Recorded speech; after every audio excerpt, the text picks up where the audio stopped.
Judgement आया है वो हमारे फेवर में आया है दोस्तों, है ना। तो आप ये वीडियो के माध्यम से क्लियर समझ जाएंगे जो हमारे एडवोकेट ने आपको स्टेटमेंट दिया है।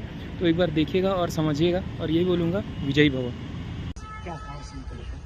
एक्चुअली आज 29 अगस्त 2023 को ये मैटर जो है सुप्रीम कोर्ट में लगा था। ये जो इशू है, ये जितने भी छत्तीसगढ़ में जो बीएड स्टूडेंट का ये जजमेंट आया था सुप्रीम कोर्ट का 2023 में, अभी जजमेंट जो आया है, उस जजमेंट में 2028 का जो नोटिफिकेशन था सुप्रीम कोर्ट ने उसको अल्ट्रा वायरस कर दिया, क्वैश कर दिया। तो इसका असर पूरे भारत को पड़ा है। और हम जो आज अपेयर हुए थे वो छत्तीसगढ़ स्टेट के जो बीएड स्टूडेंट हैं उनकी तरफ से अपेयर हुए थे। छत्तीसगढ़ में क्या हुआ, छत्तीसगढ़ में जो नोटिफिकेशन निकाला था 2023 में, उस नोटिफिकेशन में कुछ लोगों ने वो हाईकोर्ट में चैलेंज किया था कि बीएड स्टूडेंट को काउंसलिंग में आप मत बैठाइए, काउंसलिंग में अलाउ मत करिए। तो हाईकोर्ट ने बीएड स्टूडेंट को काउंसलिंग से अलग कर दिया, हटा दिया काउंसलिंग से।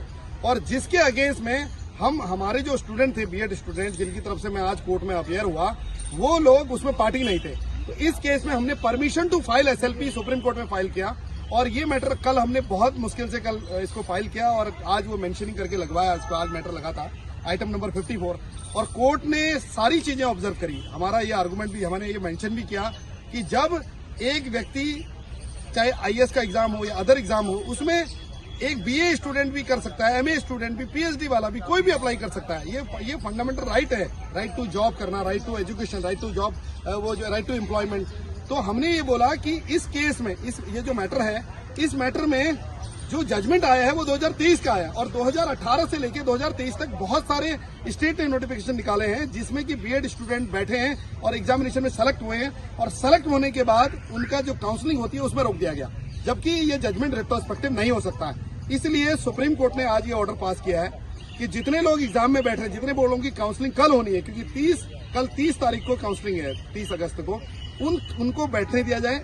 और हाईकोर्ट को ये डायरेक्शन दिया है कि हाईकोर्ट उनको जो स्टेट को ये डायरेक्शन दिया गया कि जो अपॉइंटमेंट हो रहे हैं, जितने लोगों के अपॉइंटमेंट हो रहे हैं, उनमें ये क्लॉज डाला जाए कि जो भी उनके अपॉइंटमेंट हो रहे हैं वो outcome of the high court judgement में माने जाएंगे, क्योंकि मैटर हाईकोर्ट में पेंडिंग है। अब हाईकोर्ट का जजमेंट अगर बीएड स्टूडेंट के फेवर में आता है तो बीएड जितने लोगों का सिलेक्शन हुआ है वो कैंसिल होकर बीएड स्टूडेंट जो लोग काउंसलिंग में आए हैं उन सबका सिलेक्शन होगा।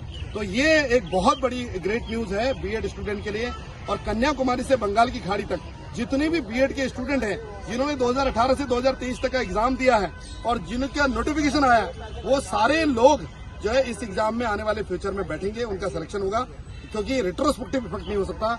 और ये मैटर जो जजमेंट है, ये गलत जजमेंट है, इसको रिफर किया जाए 3 जज बेंच को या 5 जज बेंच को, ये भी हमारी प्रेयर थी। और फाइनली ये मैटर इश्यू नोटिस हो गया है और हाईकोर्ट डिसाइड करेगी इसको। और जो अपॉइंटमेंट होगा उसमें ये क्लॉज डाल दिया जाएगा कि आपका अपॉइंटमेंट जो किया जा रहा है वो अपॉइंटमेंट एक टेम्पररी अपॉइंटमेंट किया जा रहा है जब तक कि हाईकोर्ट का जजमेंट नहीं आ जाता। और ऑलरेडी जो हमारे स्टूडेंट, हम क्योंकि पिटिशनर थे नहीं, वहां रिस्पोंडेंट नहीं थे, तो हमें स्टेट को जो पिटिशनर थे उनको ही डायरेक्शन दे दिया गया कि जितने भी रिस्पोंडेंट यहाँ पर हैं उनको पार्टी बनाया जाए। तो ये भारत के जितने बीएड स्टूडेंट हैं 2018 से लेकर 2023 तक का, उनके लिए बहुत बड़ी ग्रेट न्यूज है। यही आपको थैंक यू।